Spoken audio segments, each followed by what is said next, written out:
খোকসার Shimulia union বিএনপির কর্মী সমাবেশ অনুষ্ঠিত হয়। কুষ্টিয়া খোকসা উপজেলার শিমুলিয়া ইউনিয়ন বিএনপির উদ্যোগে এক কর্মী সমাবেশ অনুষ্ঠিত হয়। ৭ জুলাই রোজ সোমবার ২০২৫ বিকেলে বিলজানি বাজারে এই সমাবেশটি অনুষ্ঠিত হয়। এই সমাবেশে প্রধান অতিথি হিসাবে উপস্থিত ছিলেন খোকসা কোমরখালী আসনের সাবেক সংসদ সদস্য ও বিএনপি চেয়ারপারসন ম্যাডাম খালেদা জিয়ার উপদেষ্টা সৈয়দ মেহেদী আহমেদ রুমি। উক্ত অনুষ্ঠানের সভাপতিত্ব করেন শিমুলিয়া ইউনিয়ন বিএনপির সাবেক ভারপ্রাপ্ত সভাপতি আবু হাসান। উক্ত অনুষ্ঠানে বিশেষ অতিথি হিসাবে উপস্থিত ছিলেন খোকসা থানা বিএনপির সাবেক সভাপতি ও সাবেক খোকসা উপজেলা চেয়ারম্যান সৈয়দ আমজাদ আলী। আরও উপস্থিত ছিলেন খোকসা থানা বিএনপির সদস্য সচিব জনাব আনিসুজ্জামান স্বপন এবং খোকসা কোমরখালী কুষ্টিয়ার জেলার অন্যান্য নেতৃবৃন্দ উপস্থিত ছিলেন। কর্মী সমাবেশটি পরিচালনা করেন শিমুলিয়া ইউনিয়ন বিএনপির সাবেক সাধারণ সম্পাদক মমিনুর রহমান মমিন। অনুষ্ঠানটি সঞ্চালনায় ছিলেন শিমুলিয়া ইউনিয়ন ছাত্রদলের সাবেক সভাপতি সেলিম রেজা এবং যুবনেতা শাওন। এই কর্মী সমাবেশে নেতৃবৃন্দ বর্তমান রাজনৈতিক প্রেক্ষাপট নিয়ে আলোচনা করেন এবং সংগঠনকে আরও শক্তিশালী করার আহ্বান জানান। বিস্তারিত দেখব রিপোর্টে। এই ইউনিয়নের সাবেক চেয়ারম্যান, শিমুলিয়া ইউনিয়ন বিএনপির সাবেক সাধারণ সম্পাদক, খোকসা থানা বিএনপির সাবেক যুগ্ম আহ্বায়ক জনাব মমিনুর রহমান, এছাড়া অন্যান্য অতিথিবৃন্দ উপস্থিত আছেন। সকলকে শিমুলিয়া ইউনিয়নবাসীর পক্ষ থেকে অভিনন্দন জানাচ্ছি। আল্লাহ হাফেজ। এবার আজকে আপনাদের সামনে আরো কিছু কথা বলতে চাই, আপনারা কান খুলে শুনে রাখেন। আমাদের কুষ্টিয়া জেলার আহ্বায়ক কমিটি যখন ভাঙা হয়ে গেল, আমরা যখন আমাদের ভাঙার পরে আমাদের কুষ্টিয়া জেলার আহ্বায়ক এবং সদস্য সচিব যখন হলেন, আমরা খোকসার মাটিতে ওনারা আসছিলেন আমাদের অফিসে। আমাদের নেতা, প্রিয় নেতা সৈয়দ আমজাদ আলী এবং আনিস ভাই এবং সংগ্রামী নেতা প্রিন্সিপাল আনিস ভাইয়ের নেতৃত্বে আমাদের খোকসা অফিসে পড়ছিলেন। খোকসার প্রত্যেকটা ইউনিয়ন নেতা কর্মী আমরা সেদিন উপস্থিত ছিলাম। ওনাদের সাথে আমাদের যেভাবে কথা হয়েছিল, যেভাবে আশান্বিত করেছিল আমাদের খোকসাকে বিশাল একটা আমাদের মিটিং হবে, সেই মিটিংকে বাস্তবায়িত করেছিলাম। শত বাধা বিপত্তি উপেক্ষা করে খোকসার 9টি ইউনিয়ন এবং পৌরসভা তাদেরকে নিয়ে যেভাবে করেছিলাম, আমরা কি দেখলাম? আমরা আশাহত হলাম। আপনারা জানেন, আমরা বারবার সৈয়দ আমজাদ উনি এমন একটা মানুষ, উনি আমাদের প্রত্যেকটা ইউনিয়নে তোমাদের অধিকার তোমরা আদায় করে নাও। আমরা বারবার কুষ্টিয়া সম্মানিত আহ্বায়ক এবং সম্মানিত সদস্য সচিবকে আমরা অবহিত করেছি, প্রত্যেক ইউনিয়নের প্রেসিডেন্ট সাবেক চেয়ারম্যান সহ। এদের বাদ দিলে খোকসা কি থাকে? বিএনপি থাকে। তাদের বাদ দিয়ে এমন একটা আহ্বায়ক খোকসা কমিটি করলেন, সেই কমিটি আমরা যারা সদস্য আছেন, যারা যুগ্ম আহ্বায়ক আছেন, চিনি না। খোকসার বিএনপির কেউ চেনেই না তাদের। কিন্তু আমরা আজকের এই কর্মী সভার মাধ্যমে বলতে চাই, সম্মানিত আহ্বায়ক এবং সম্মানিত সদস্য সচিব, আপনাদের তারেক জিয়া, আমাদের নেতা তারুণের প্রতীক তারেক জিয়া যে অর্পিত দায়িত্ব আপনাদের কাছে দিয়েছিলেন, সেই দায়িত্ব পালন করতে আপনারা ব্যাহত হয়েছেন। অতএব এই মিটিং এর মাধ্যমে বলতে চাই, আপনারা আগামী দিনে খোকসা থানায় নতুন করে নির্বাচন হবে, পকেট কমিটি হবে না। প্রত্যেক ওয়ার্ড থেকে, ইউনিয়ন থেকে নির্বাচন করা হবে। নির্বাচন আপনাদের কাছে এই মিটিং এর মাধ্যমে দাবি, আপনারা অবশ্যই সুষ্ঠু নির্বাচন করবেন এবং কুষ্টিয়ার মতো আপনাদের যাতে সমালোচিত না হয় আপনারা সেইটা আশা করি এই মিটিং এর মাধ্যমে আপনাদের গ্রেফতার জানাচ্ছি। তার পুরস্কৃত করবেন, তার প্রমাণ এই কর্মী সভা জনসভায় রূপান্তরিত হয়েছে। আমি একটি কথা বলবো যে আগামী ফেব্রুয়ারি মাসে কিন্তু নির্বাচন, আমাদেরকে নির্বাচনের জন্য প্রস্তুতি নিতে হবে। এই কর্মী সভা, এই সভা সবই নির্বাচন কেন্দ্রিক। এখন প্রশ্ন উঠেছে, অনেকে আমরা অনলাইনের মাধ্যমে জানতে পারি নমিনেশন কে পাবে, নমিনেশন। আমরা যখন কোনো চাকরির জন্য অ্যাপ্লিকেশন করি তখন কিন্তু ভাইবা বোর্ড হয়। ভাই আমাদের বলতে হয় যে কি কারণে আমার চাকরি হবে, আমার যোগ্যতা সম্পর্কে বলতে হয়। এই নমিনেশন পেতে হলেও ভাইবা বোর্ডে ফেস করতে হবে। আমাদের মেহেদি ভাই, আমাদের সৈয়দ মেহেদি আহমেদ রুমি যখন ভাইবা বোর্ডে যেয়ে বলবেন যে আমি 17 বছর এই ফুকসা কুমারখালী তথা সারা কুষ্টিয়ার আন্দোলন সংগ্রামে নেতৃত্ব দিয়েছি, প্রতিটা আন্দোলনে প্রতিটা কেন্দ্রীয় ঘোষিত প্রোগ্রামে আমি উপস্থিত থেকেছি, একটা প্রোগ্রাম উনি কোনোদিন মিস করেন নাই। উনি এটা হলেও ওই প্রোগ্রামগুলো করেছেন, উনি খুব ফুলাইয়ে বলবেন ওই তারেক রহমানের সামনে। উনি সেই নমিনেশন বোর্ডের অন্যতম দিওয়ার মালিক হবেন সৈয়দ মেহেদি আহমেদ রুমি। সৈয়দ মেহেদি আহমেদ রুমি, ওনার সাথে আমাদের সৌভাগ্য হয়েছে 43 বছর থাকা, তো সেটুকু জানি। এই প্রসঙ্গ বলতে চাই না, তবু যেহেতু আমার এক ভাই বলে গেছে আমি একটু বলি।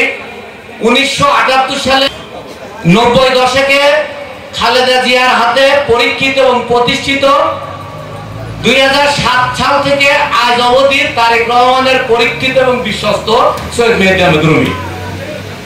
সর্বশেষ আমার বক্তব্য হচ্ছে, আজকে যেখানে এই বক্তব্য দেওয়ার সৌভাগ্য হয়েছে, নিশ্চয়ই এরকম অনুষ্ঠান গত 16 বছর করার সৌভাগ্য হয়নি। কেন হলো? মহান রব্বুল আলামিনের কাছে শুকরিয়া আদায় করি, এই জায়গা বলার জন্য এই সৌভাগ্য হয়েছে। বিশেষ করে আজকে জুলাই দিবস, এই জুলাই আগস্টে যে ছাত্র জনতা দীর্ঘ 36 দিন 4000 শহীদ এবং 50,000 আহতের বিনিময়ে শেখ হাসিনা পালিয়ে গিয়েছিল। 5ই আগস্ট আল্লাহ পাকের অসীম রহমত, ঐতিহাসিকভাবে আল্লাহর কুদরতি ঝড় ওই আবাবিল পাখির মতো ওই শহীদদের সেখান থেকে এই বাংলার রক্ত থেকে একেবারে বিতাড়িত করে দিয়েছে। আজকে আমাদের বলতে হয় একটি কথা, আমরা রাজনীতি করি, আমাদের মেহেদি আহমেদ রুমি, সৈয়দ আহমদ আলী, আমাদের আনিস, এই সমগ্র খোকসা ইউনিয়নের নেতৃবৃন্দ, কর্মীবৃন্দ, আমার মমিন, আমার মামু, আমার আবু, এদের সহযোগিতায় আজকে যে কর্মী সভা জনসভায় রূপান্তরিত হয়েছে। বন্ধুগণ, আমি আপনাদেরকে হাত তুলে বলতে চাই, আমার সঙ্গে সবাই হাত তোলেন যেন মেহেদি রুমি আগামী নির্বাচনে মনোনয়ন পেয়ে আমাদের ভোটে নির্বাচিত হয়ে আমাদের সেবা করার সুযোগ দেয়। আল্লাহ হাফেজ, খুদা হাফেজ, বাংলাদেশ। নেতৃবৃন্দ এই বৈরী আবহাওয়ার মধ্যে যে অনুষ্ঠানটি তৈরি করেছে, হাজার হাজার জনতা এখানে উপস্থিত হয়েছেন, সবাইকে শুভেচ্ছা অভিনন্দন জানাচ্ছি। আমাদের প্রাণপ্রিয় নেতা বিএনপির চেয়ারপারসনের উপদেষ্টা, বিএনপির সাবেক সভাপতি এবং যুবদলের প্রতিষ্ঠাতা সভাপতি সৈয়দ মেহেদি আহমেদ রুমি বিশেষ অতিথি হিসাবে উপস্থিত আছেন। কুকসার একজন সচ্ছল ব্যক্তি, যার মানুষের সাথে সবসময় যোগাযোগ। তিনি একজন প্রিয় ব্যক্তিত্ব, বীর মুক্তিযোদ্ধা, সাবেক এবং কুকসা উপজেলার সাবেক কুমারখালী থানা, কুমারখালী পৌরসভার বলিষ্ঠ ভূমিকা রেখেছিলেন। কুকসা থানা বিএনপির সকলকে আমি আমার অন্তঃস্থল থেকে ধন্যবাদ জানাচ্ছি। আজকের অনুষ্ঠানে আমাদের মতমনি সম্পর্কে কিছু বলতে হয়। 53 বছর রাজনীতিক জীবনে, 53 বছর রাজনৈতিক জীবনে উনি যুবদলের প্রতিষ্ঠাতা সভাপতি ছিলেন, জেলা বিএনপির সাধারণ সম্পাদক ছিলেন, আমরা লক্ষ্য করলে দেখতে পাই, উনি লক্ষ্য করেছিলেন যে গ্রাম বাংলার অবকাঠামোর উন্নয়ন হবে, এই দেশের উন্নয়ন হবে, কুকসার কুমারখালী জনগণের উন্নয়ন হবে। তাই তিনি জিয়ার আদর্শের সৈনিক, তার মতন নেতারা পাবো না। দেখেন উনি পড়াই কুকসার কুমারখালীর 2-3 হাজার নেতা কর্মীর নাম জানেন এবং তাদের সাথে সরাসরি যোগাযোগ। তিনি যখন যে কোনো নেতৃবৃন্দ তাকে যখন টেলিফোন করেন তখনই রিসিভ করেন। তার জনগণ কাজকর্ম থাকতে পারে এবং খাদ্যের সংশোধন অর্জন করতে পারে। উনি স্বাস্থ্য খাতে বিশাল অবদান রেখেছেন, যোগাযোগের ক্ষেত্রে। তারপরে আমরা 15ই আগস্টের পর দেখলাম 3রা নভেম্বর থেকে 7ই নভেম্বর সেবাই বিপ্লবের মাধ্যমে আবার এই দেশের ক্রান্তি লগ্নে শহীদ প্রেসিডেন্ট জিয়া রহমান এদেশের দায়িত্বভার গ্রহণ করেন। রাস্তার ওপার দিয়ে প্রত্যেকটা প্লাকার্ডে বিএনপির ওই 17 বছরের আন্দোলন সংগ্রামে যে সমস্ত নেতৃবৃন্দ অংশগ্রহণ করেছে, এক একটি প্লাকার্ড এক একটি প্রোগ্রামে ধারণ করা ছিল। তাহলে আমরা এটা থেকেই প্রমাণ করতে পারি এই এলাকার মানুষ, এই শিমুলিয়া ইউনিয়নের মানুষ প্রত্যেকটা আন্দোলন সংগ্রামে শরীক হয়েছিল। প্রিয় উপস্থিতি, আজকে আর যারা এখানে উপস্থিত হয়েছেন তারা নিতান্তই আপনারা অত্যন্ত আপনজন আমাদের। যারা উপস্থিত হতে পারেন নাই তারাও আমাদের আপনজন। বিকজ দিন শেষে আমাদের একটাই পরিচয়, আমরা ধানের শীষের লোক, আমরা শহীদ জিয়ার সৈনিক, আমরা বেগম খালেদা জিয়ার সৈনিক। এই পরিচয়ে আমরা পরিচিত হতে চাই। আমাদের মধ্যে যে সমস্ত ভুলভ্রান্তি আছে, ভুল বোঝাবুঝি আছে, যারা বিভিন্ন ভাবে বিপদে পরিচালিত হচ্ছেন, আমার পক্ষ থেকে, আমার দলের পক্ষ থেকে আমি উদাত্ত আহ্বান জানাবো, সবাই চলে আসেন এক কাতারে।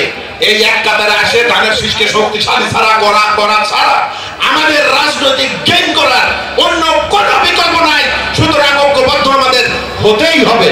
প্রিয় উপস্থিতি, আমরা বিভিন্ন সময়ে আমি যে প্লাকার্ডগুলির কথা বললাম, এই প্লাকার্ডগুলিতে তাকান, চোখ মেলান, এক একটা প্রোগ্রামের কাহিনী দেখেন। এই লোকগুলির বাইরে যখন অন্য কোন লোকগুলোর নাম আসে রাজনৈতিক নেতৃত্ব নির্ধারণের ক্ষেত্রে, সেটা ওয়ার্ড পর্যায়ে বলেন, সেটা ইউনিয়ন পর্যায়ে বলেন, সেটা উপজেলা পর্যায়ে বলেন, তখন আমরা শুধু রাগই করি না, ক্রোধই দেখাই না, আমরা শক্তি সঞ্চয় করি। এই ছবিগুলির দিকে চোখ বন্ধ করলে এই মুখগুলি আমাদের সামনে ভেসে ওঠে। সেই শক্তি নিয়ে আমরা ওই সমস্ত অপশক্তিকে প্রতিহত করতে চাই।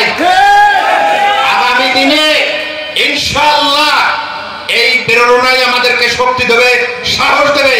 কোন পর্যায়ে দলে ওয়ার্ড বলেন, ইউনিয়ন বলেন, থানা বলেন, এই 5 তারিখের পরে আগত কোন নেতাকে নেতৃত্ব হিসেবে মেনে নেবে না। খোকসা থানা বিএনপির একজন নেতা বলে আমরা সেটা হতে দেব না। আমি আবারও এই মঞ্চে দাঁড়িয়ে উদাত্ত আহ্বান জানাতে চাই, সবাই সবার অবদানকে স্বীকার করার চেষ্টা করেন। নিজেদের বুকে হাত দিয়ে চোখ বন্ধ করে একটু ভাবতে শিখুন, আন্দোলনে আপনার কি ভূমিকা ছিল? আন্দোলনে আপনি আজকে যাদের সাথে নিয়ে এই নেতৃত্বকে অবহেলা করতে চান, তাদের কি ভূমিকা ছিল? অবশ্যই আমি বিশ্বাস করি, যদি চোখ বন্ধ করে একবার একটু ভাবেন, এই ত্যাগী নেতা কর্মীদেরকে ভালোবাসা আপনাকে দিতে হবে। এই ত্যাগী আপনার আমার কারো কোনো ঠিকানা নাই, কারো কোনো জায়গা নাই। প্রিয় উপস্থিতি, আজকে দেশে যে রাজনীতি চলছে, জাতীয় পর্যায়ের রাজনীতিতে যে অপশক্তি ভর করছে, হাসিনার প্রেতাত্মারা এখনো এই দেশে বিরাজমান। আমরা দেখেছি বিভিন্ন সময়, বিগত প্রায় 9-10 মাস হতে চললো, এই সময়ে বিভিন্ন লোকের স্বরূপ উন্মোচিত হতে চলেছে, যারা বৈষম্য বিরোধী আন্দোলনের দাবিদার হিসেবে নিজেদের কৃতিত্বকে ফুটিয়ে তুলে আর সকলকে অবজ্ঞা করতে চায়। তাদের বিগত দিনের রাজনৈতিক পরিচয় আমরা ইতিমধ্যে পেয়েছি। আপনারা অনেকেই ছাত্রলীগের কেনা ছিলেন, ছাত্রলীগের কর্মী ছিলেন। আপনাদের কথায় এই দেশের রাজনৈতিক পলিসি নির্ধারণ হতে পারে না। পিআর পদ্ধতিতে আইন করেন, 40%-এর নিচে যে দল ভোট পাবে সেই শালার দল বাংলাদেশে বঙ্গোপসাগরে ফেলে দিয়ে আসবে। এই আইন করেন। পিআর পদ্ধতির নির্বাচন 40% ভোট না হলে তার ভোট কাউন্ট হবে না। আশায় দেখি কার কত জনপ্রিয়তা। ওই সমস্ত ধানাই বানাই বাদ দেন, ওই সমস্ত ধানাই বানাই বাদ দেন। নেতা তারেক রহমান দেশে আসলে দেশের চেহারা পাল্টে যাবে 24 ঘন্টার মধ্যে। তারেক রহমানের ডাকে কোটি কোটি লোক সেদিন বাংলাদেশের প্রত্যন্ত অঞ্চলে রাস্তাঘাট ছেড়ে দেবে। আপনারা এই সমস্ত ষড়যন্ত্র থেকে নিজেদেরকে গুটিয়ে নেন, অনতি বিলম্বে জনগণের ভোটাধিকার প্রতিষ্ঠার সুযোগ দিয়ে জনগণের সরকার প্রতিষ্ঠার পক্ষে সামিল হন। আপনি টুপিওয়ালা হন, দাড়িওয়ালা হন, টুপিবিহীন হন, দাড়িবিহীন হন, বাম হন, বাজি হন, গণতান্ত্রিক প্রক্রিয়া ছাড়া আপনি কোনো পক্ষে সমর্থন করে টিকে থাকতে পারবেন না, পারবেন না, পারবেন না ইনশাআল্লাহ। মব সৃষ্টি হচ্ছে, আর এক বেটা মব সৃষ্টি হচ্ছে। উনি যখন মস্করা করলো 18 কোটি জনতার সাথে ভোট নিয়ে, 18 কোটি জনতা যেদিন তাকে আহ্বান রেখেছিল আপনি ওই ক্ষমতা ছেড়ে দিয়ে জনতার কাতারে চলে আসেন, এই নির্বাচনকে দেশের মানুষ বয়কট করে, এই দেশে এই নির্বাচনকে দেশের মানুষ সমর্থন করে না, আপনি সেই আহ্বানকে উপেক্ষা করে আপনি হাসিনার ভোট কেটে প্রধানমন্ত্রী বানিয়ে দিলেন, সরকার গঠন করার সুযোগ দিলেন, আর আপনাকে জুতা মারবে না তা কি মারবে? এরপরে সিরা চাঁদা দিয়ে মারা হবে, সিরা জুতা দিয়ে মারা হবে এটাকে। প্রিয় উপস্থিতি,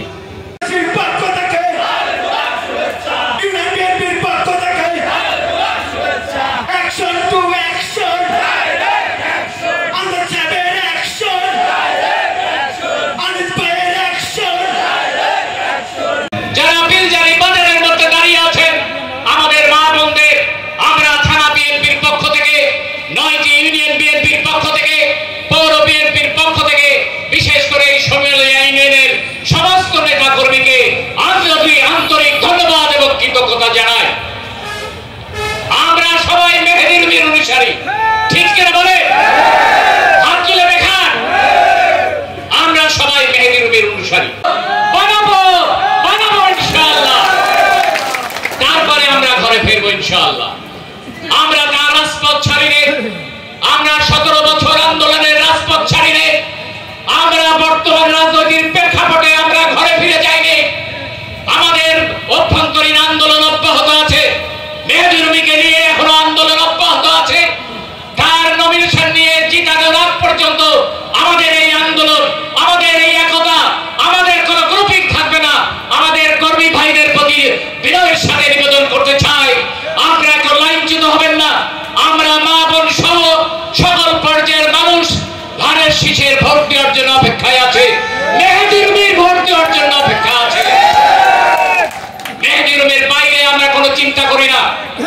আমাদের কুমারখালীর একটা ছোট ভাই নেতা বক্তৃতায় বলেছে যে নমিনেশন পাওয়ার যে সব যোগ্যতা দরকার, একটা চাকরি পাওয়ার ক্ষেত্রে যে যোগ্যতাগুলো দরকার, ইন্টারভিউ বোর্ডে যে সব প্রশ্ন করে থাকে, সেই ইন্টারভিউ বোর্ড পার্লামেন্টারি বোর্ড যখন হবে ম্যাডাম খালেদা জিয়ার নেতৃত্বে, তারেক জিয়ার নেতৃত্বে যখন পার্লামেন্ট বোর্ড বসবে, যখন ইলেকশন ডিক্লেয়ার হবে, তখন পার্লামেন্ট বোর্ডে মেহেদী রুমির যে সব গুণাবলী আছে, অভিজ্ঞতা আছে, বারবার নির্বাচিত সাবেক সংসদ সদস্য ম্যাডাম খালেদা জিয়া যেখানে উপস্থিত থাকবেন, ম্যাডাম খালেদা জিয়ার রেফারেন্সে রাজনৈতিক উপদেষ্টা, তাকে বাদ দিয়ে খোকসা কুমারখালীর অন্য কাউকে নমিনেশন দেবে, এটা চিন্তার বাইরে। তাদের এই টাকা সেই নদীতে ভাসিয়ে যাবে, কোন রকম লাভ হবে না। মেহেদী রুমির যোগ্যতার কাছাকাছি কেউ এখন পর্যন্ত তৈরি হয়নি। কুষ্টিয়া জেলার যারা নেতৃবর্গ আছেন এখন, তারাও সব মেহেদী রুমির হাতে গড়া। যারা সাবেক এমপি আছেন এখনো, তারা মেহেদী রুমির 2-1 শ্রদ্ধ ব্যক্তিত্ব আর সবই তার হাতে গড়া। আর সেই মেহেদী রুমি নমিনেশন পাবে না, যে 17 বছর আন্দোলন করেছে, যে আমাদের 5 বছর একাধারে জেল খেটেছে। এই সরকার, এই স্বৈরাচারী সরকার, আগে বিগত দিনের সরকার যারা জেল খাটিয়েছে, সে 5 বছর এক লাগারে জেল খেটেছে। সেই নেতা যদি নমিনেশন না পায়, তাহলে নমিনেশন কে পাবে? যে আওয়ামী লীগের সাথে ছিল, আওয়ামী লীগের সময় ব্যবসা বাণিজ্য করে কোটিপতি হয়েছে, আওয়ামী লীগের সাথে যাদের ছবি দেখা যায়, সে যদি নমিনেশন পায়, তাহলে দলের কোন অস্তিত্ব থাকে, বিএনপির কোন মান সম্মান থাকে, আমার খালি খোকসার জনগণের, নির্যাতিত জনগণের মান সম্মান থাকে? যারা বিএনপি নিয়ে কুটকুটি করেন, বিএনপি নিয়ে খেলা করেন, বিএনপি নিয়ে উস্কানি দেন, তাদের হুঁশিয়ার করে দিতে চাই, বিএনপি নিয়ে ছিনিমিনি খেলেন না। তারেক জিয়ার 31 দফার মধ্যে সমস্ত কিছু আছে। তাদের জব্দ করারও রাস্তা আছে, তাদের সহানুভূতি দেখানোর রাস্তা আছে, তাদের সহ্য করারও রাস্তা আছে, তাদের স্টেয়ার্স উঠানোরও রাস্তা আছে। তারেক জিয়ার 31 দফা নিয়ে আমরা রাজনীতি করি, জিয়াউর রহমানের 19 দফা নিয়ে আমরা রাজনীতি করি, বেগম জিয়ার নেতৃত্বে আমরা বিশ্বাসী। সেই তারেক সাহেবের 31 দফা, উনি 8 বছর ধরে লন্ডনে আছেন, ওখানে বসে প্রতিটা মুহূর্ত দেশের রাজনীতি কন্ট্রোল করছে। আমি কুষ্টিয়ায় বসে প্রতিটা মুহূর্ত রাজনীতি করি, আমার কোনো ব্যক্তিগত কাজ নাই। I am the whole timer of the party, whole timer. এই যারা যায় তারা যায়, দুপুরে বাসায় খেতে যায় না পর্যন্ত, অফিসে বসে খাই, আজকেও খাইছি। কুমারখালী ঘাটে ব্রিজ চাই, আগে তো ব্রিজের ব্যবস্থা তো আমি করেছি। উনি বললেন মাননীয় ব্রিজ, আমি একটা স্পিকার চাই। ব্যাপারটা এইরকম। রাজনীতিবিদের কাছে রাজনীতি থাকতে হবে। আমি 60 বছর রাজনীতি করি, 60 বছর, এখন বয়স 13 বছর। এখানে আমার অনেক মুরব্বী আছেন, তাদের প্রতি আমি একটু শ্রদ্ধা না জানাই কথা বলা ঠিক হবে না। আমার বয়স 73 বছর। হুঁশিয়ার হয়ে যান, বিএনপি ছোট দল নয়।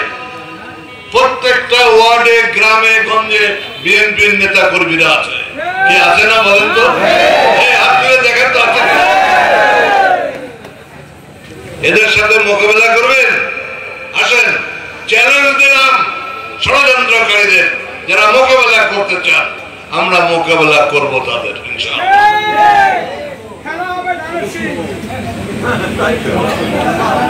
দেখেন, এত ক্ষমতা ছিলাম অনেকদিন, অনেকবার এমপি বানিয়েছেন আপনারা আমাকে। কোন লোক বলতে পারবে না যে কোনদিন 100 টাকা গম বেঁচে গেছে, কোনদিন টাকা নিয়ে চিটিং করেছি, কোন লোকের চাকরি দিয়ে টাকা দিয়েছি, এটা কেউ বলতে পারবে না। এটার জন্য আমি উদার আমার মন। যে লোকে আমাকে ফোন করুক, যে রাত 3টায় ফোন করে আমি ধরি, যদি না ধরতে পারি পরের দিন টেলিফোন খুলে যদি দেখি যে মিস কল উঠে আছে, তাকে ফোন করি আমি। এটা আমার ধর্ম, এটা কালচার, এটা ভদ্রতা।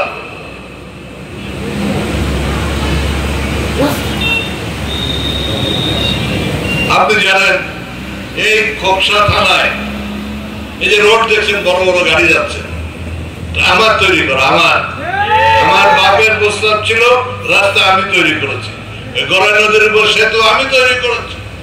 আপনার এই ঈশ্বরদী ঠাকুরবাড়ি থেকে সমস্যা পর্যন্ত যে রোড আপনাদের ইউনিয়ন দিয়ে গেছে, আমি তৈরি করেছি। এই রোড আমি তৈরি করেছি। এমন কোন গ্রাম নাই যে গ্রামে আমি রোড তৈরি করি নাই।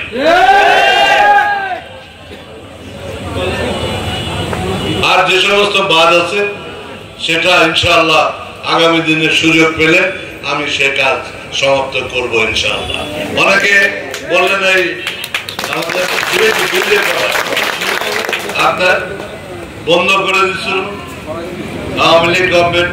এটা আমি বহু ঘোরাঘুরি করে, যে আমি ছিলাম, আমাদের সাব্বির ভাইস্তে ওসমানপুরের, ও আমার জামাল, তারপর আরো আমরা সব সহকর্মীরা আমার সাথে নিয়ে আমরা এলজিটিতে ঘুরে, প্ল্যানিং মিনিস্ট্রিতে ঘুরে সেটা আবার চালু করেছি। এই বছরেই এই ব্রিজের কাজ শুরু হবে।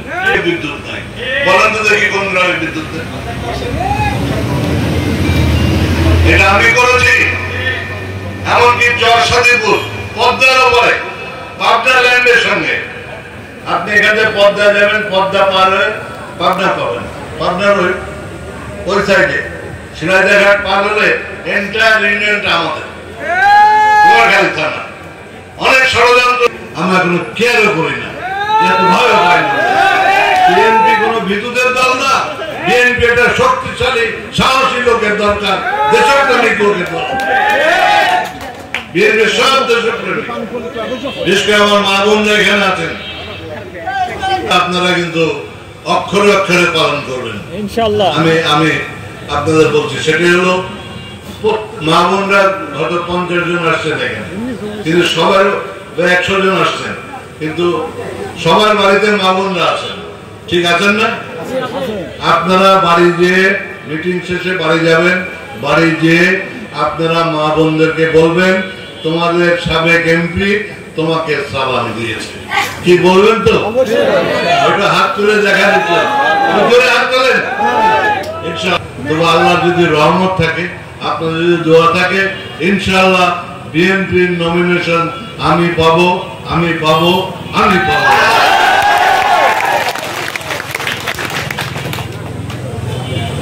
কারণ আমার রাজনীতি করে না, আমার কোনো আত্মীয় রাজনীতি করে না, আমার ফ্যামিলির কেউ রাজনীতি ইন্টারফেয়ার করে না।